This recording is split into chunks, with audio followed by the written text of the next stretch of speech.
Welcome everybody to the match vlog. Hope you're doing all right. It is up against Bournemouth, who beat us early on the season. I remember coming back from Dortmund to Bournemouth and obviously the Kieran Trippier incident. Hopefully it's nice and plain sailing. Bournemouth have only picked up 2 points from the last 5 games. The Toon have got to win this. Join me for this match vlog. Thank you very much, Lee. Charlotte, yeah. Now, of course, Bournemouth are in town and Donny Ariola side are sitting in 13th position. There was many eyebrows raised when they sacked Gary O'Neill earlier this season and brought in the former Spanish defender Ariola, but the Cherries are sitting in 13th place. However, if Eddie Howe really wants Newcastle to qualify for Europe, expectations are that you've got to beat the likes of Bournemouth at home. As the fans are making their way into the ground, let's get inside ourselves.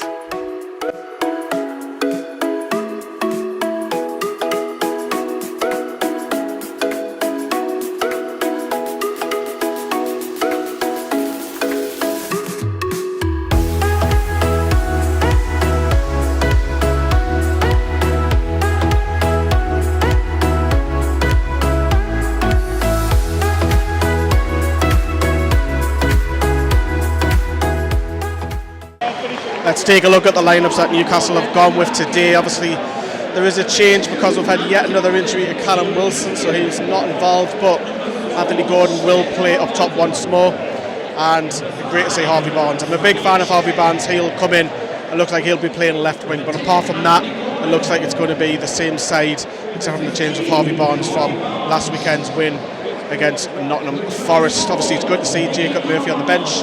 He didn't get off the bench, didn't even warm up last week, so let's just hope he's not rushed back. How are the lads?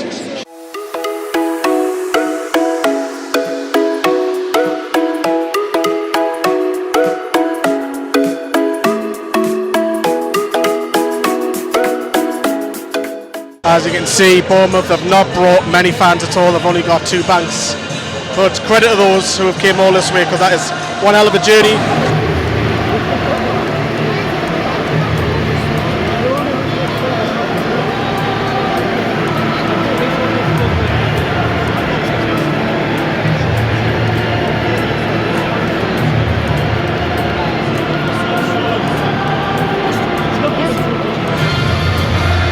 Be relishing. Trippier's cross here. Oh, what a chance for Anthony Gordon. It was awkward for him, but it was a chance. It's Justin Kluivert who sets up. Solanke saved by Dúbravka, punked away by Bodman. How important could that turn out to be for Newcastle United? Bodman has to go back to Dúbravka. It's a costly slip which allows Dominic Solanke in. And Bournemouth have the lead, and that has proved so costly for Martin Dúbravka. Well, Newcastle games guarantee goals at the moment, but that one has gone to Bournemouth. I can't understand the delay. Michael Salisbury is going to be summoned to the monitor here to have a look at this.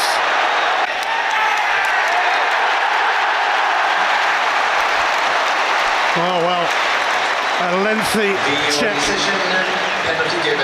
and it is a penalty after all, and Anthony Gordon looks like he's taken it. It's Anthony Gordon, and the hush around St James's Park becomes one mighty cheer, because it's 1-1 now. A huge moment for Anthony Gordon. You know, the composure he has showed in that moment there, because there was a long delay from the penalty. No wonder he's head over heels about that. A top-class finish from Antoine Semenyo, and Bournemouth hit the front again at St James's Park. Well, that's how to make an impact. Seconds after arriving on the field of play, Ritchie scores his first goal for 4 years, and Newcastle have saved their day in stoppage time.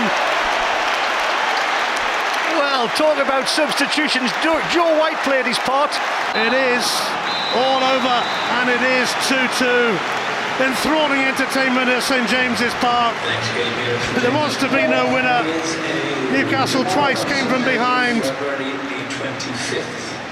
in what was a game that was breathtaking for so many of the 100 minutes.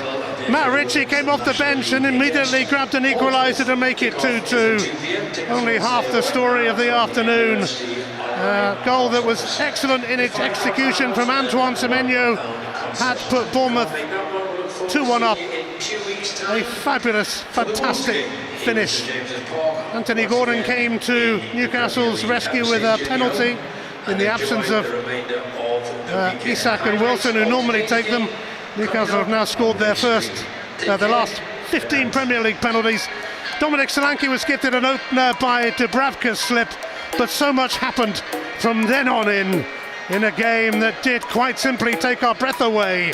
It ends Newcastle 2, Bournemouth 2. So it's finished 2-2 at St James's Park. Is that 2 points drop for Newcastle in their hopes for qualifying for Europe? As fans start to leave the ground, questions will be asked about the likes of Dan Burn, midfield protection, and not having any recognisable striker in the squad today. Let's head to Lee, who is just outside of the ground. Well, as you can see, we've got little Charlie down there. Sam's talking to Johnny. I think they must be doing a match reaction, but as you see, all the fans are starting to head out. Pros and cons, but Bournemouth, Luton, Forest, out of those 2 games, home and away for each side, 18 points available. Newcastle have picked up 5 from those teams. That tells you. But yeah, disappointing, very disappointing. Even though we got a goal at the end there from Matt Ritchie going mad. But drop us a like on this vlog, everybody, and of course we have the last word coming up later on.